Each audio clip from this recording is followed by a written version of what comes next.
दोस्तों, नमस्कार, राम राम और जय श्री राम। मैं हूँ अश्विनी मगोत्रा और आप देख रहे हैं अपना पसंदीदा चैनल जम्मू तर्कश। दोस्तों, मैंने आपको अपने पिछले वीडियो में क्वांटम कंप्यूटिंग के बारे में मैं जो चीज़ें आपको बता रहा था, उसमें मैंने आपको उसके फ़ायदे तो गिना दिए, लेकिन इस क्वांटम कंप्यूटिंग में या इसका सेटअप लगाने में कुछ चुनौतियां भी हैं जो बड़ी मायने रखती हैं। पहली तो ये दोस्तों, इस क्वांटम कंप्यूटिंग सिस्टम को अत्यधिक ठंडे वातावरण की ज़रूरत होती है, यानी कि 2400 घंटे इस सिस्टम का वातावरण तकरीबन 0 डिग्री के आसपास रहना चाहिए।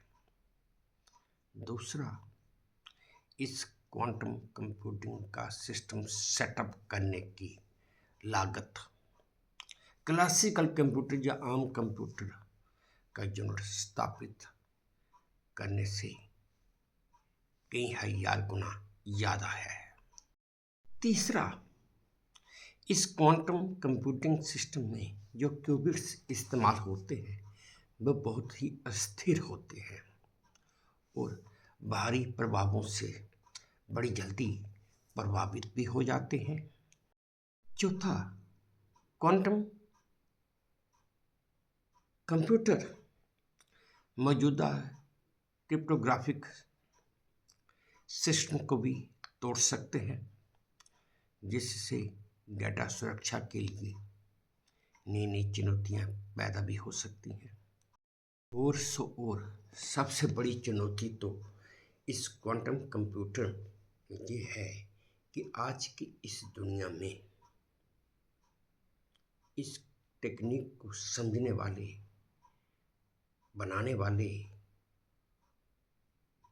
पेशेवर है ही नहीं, और अगर है भी तो समझ लीजिए वो सिर्फ और सिर्फ नाम मात्र के हैं, क्योंकि इस सिस्टम पर अभी तक कोई डिटेल्ड बुक नहीं बनाई गई है। चलिए दोस्तों, अब इसी क्रम में आगे कोशिश करता हूँ कि ये बता पाऊँ कि क्वांटम कंप्यूटिंग का भविष्य क्या है, यानी कि क्वांटम कंप्यूटिंग भविष्य में क्या क्या प्रभाव या क्या क्या प्रभावित करेगा। दोस्तों, इस क्वांटम कंप्यूटिंग से अंतरिक्ष विज्ञान, जैव प्रौद्योगिकी और भौतिकी के कई सवालों के जवाब मिल सकते हैं। उन सवालों के जवाब भी मिल सकते हैं जो आज तक नहीं मिले हैं, जिनके जवाब मिल पाना बहुत ही मुश्किल है। तो और ये क्वांटम कंप्यूटिंग की तकनीक आर्टिफिशियल इंटेलिजेंस को भी और ज़्यादा तेज और स्मार्ट बनाने की क्षमता रखती है। ये क्वांटम कंप्यूटिंग टेक्निक नई एन्क्रिप्शन टेक्निकों का इस्तेमाल कर सकती है, जो प्रेजेंट सिस्टम से अधिक सुरक्षित होंगी। इस क्वांटम टेक्निक से इंटरनेट डेटा ट्रांसफ़र की गति को भी बड़ा तेज किया जा सकता है और उसकी सुरक्षा प्रणाली को भी बदला जा सकता है। और इस क्वांटम कंप्यूटिंग टेक्निक से, इसकी मदद से जटिल बीमारियां जैसे कि कैंसर, अल्जाइमर का इलाज खोजने में बिल्कुल इतनी ज़्यादा मदद मिलेगी जिसके बारे में बयान करना भी बहुत मुश्किल है।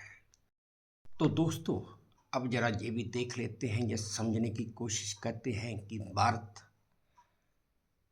देश में, यानी कि हमारे इस भारत देश में, इस क्वांटम कंप्यूटिंग का भविष्य क्या होगा या कब तक ये टेक्निक, ये सिस्टम हमारे भारत में आ पाएगा।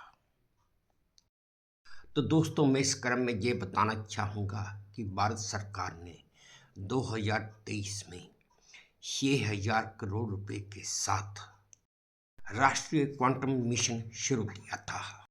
भारतीय प्रौद्योगिकी संस्थान और विज्ञान संस्थान इस मिशन के ऊपर तो काम कर ही रहे हैं, और इसके साथ साथ टाटा, IBM जैसी बड़ी बड़ी कंपनियां भी इस मिशन को बढ़ावा देने के लिए काम कर ही रही हैं।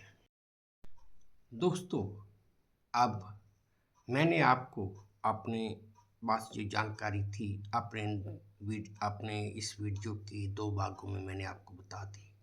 चलिए अब इसका कुछ निष्कर्ष यानी कि कंक्लूजन भी देख लें क्या आता है। पहला तो ये कि क्वांटम कंप्यूटिंग एक ऐसी तकनीक है जो दुनिया के हर क्षेत्र में एक क्रांति ला सकती है। हालांकि भारत में इस क्वांटम कंप्यूटिंग सिस्टम की दिशा में अभी हम बहुत ही प्रारंभिक स्टेज में हैं, लेकिन एक बात बिल्कुल ध्यान में रखिए कि आने वाले समय में हम इस टेक्निक से अपनी इस दुनिया को पूरी तरह बदल सकते हैं। भारत जैसे और कई देशों के लिए ये तकनीक न सिर्फ आर्थिक और वैज्ञानिक उन्नति का जरिया बनेगी, बल्कि वैश्विक स्तर पर प्रतिस्पर्धा में भी मदद करेगी।